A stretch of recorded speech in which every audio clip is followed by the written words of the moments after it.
Hello friends, welcome back to the my new video guys and my YouTube channel. Today friends, we are going to talk about how can we disconnect earbud to our Poco phone. Friends, you want to disconnect your earbud to your Poco phone guys. You have connected guys any Bluetooth device in your Poco mobile, and friends, you want to disconnect this device. So how can you disconnect? So guys, I have connected guys my Payton company earbud, and guys I want to disconnect this earbud to my Poco phone. So friends, now let's see how to disconnect it guys.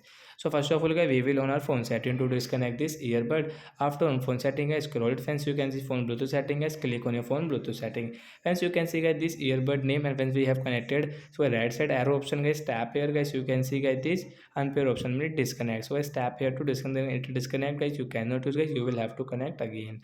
So like that guys, you can disconnect your earbud to your Poco phone. So that's it guys, thanks for watching the video guys. We will meet on next video guys with new topic. Before going guys, please comment, like the video, subscribe the channel. Bye bye friends. Do you have any doubt related to guys your Bluetooth setting, you can ask me in comment section. I will check, I will help you. Bye guys.